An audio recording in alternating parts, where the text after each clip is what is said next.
السلام عليكم، ازيكم عاملين ايه؟ هعمل معاكم طريقه فطار جديده. انا نزلت لكم فطار قبل كده، بيض وبيض مسلوق وبيض بالفلفل. هنزل معاكم الفطار النهارده بالبدنجان من مشوح وانا خفيف ومش هيبقى دسم. بدنجاله كبيره بنقطعها مكعبات وبنشوحها، ومعانا 4 بيضات، ومعانا 4 قطيات، ومعانا قرن فلفل حامي وقرن فلفل رومي وربع قرن فلفل اصفر وربع قرن فلفل احمر. مفيش فلفل الوان، اختفي بالابيض بالاخضر والحامي.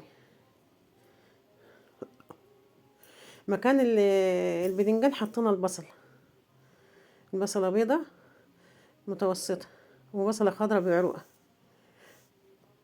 ما تنسوش اللايك والاشتراك، وفعلوا سر الجرس. هنحط بعد كده الفلفل. انا صباح ودي قناتي، حطيت مكعب زبده معاهم، مش عايزه ما تحطوهوش، كفايه الزيت. هضيف الفلفل اهو. ضفنا الملح، فلفل اسمر، كزبره، كمون، 7 بهارات،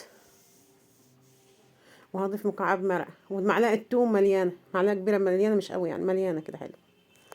وهبشر 4 قطيات. مش عندكش مبشره ما تبشرش، قطعهم صغير. ضفنا القوطه وهنضيف مكعب مرقه. ضفنا البدنجان بعد ما القوطه غلت غلوتين 3 مع بعضيها.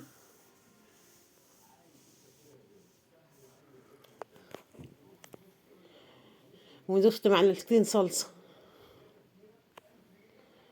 كله غلى مع بعضيه. هتعمل حفر كده فيها، وهضيف البيض، بيضة بيضة، كل بيضة لوحدها. فطار خفيف ورخيص وسهل وفي نفس الوقت مغذي. فيه بدنجان حديد، وفيه البروتين، وفيه الفلفل الألوان والقوطة. وندوبهم شوية كده، ورشت على وشها حبة ملح وحبة فلفل، وهرش على وشها شوية جبنة.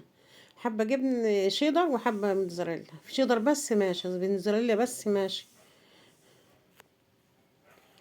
وهنغطيها لمدة 4 دقايق على نار هادية، ونهدي عليها النار. كده استوت. ادام قلب البيضة استوى يبقى كده استوت، لان كله مستوي. وهنغرفها معاكم اهو، وبالهنا والشفا، صحتين على قلبكم. ما تنسوش الاشتراك واللايك.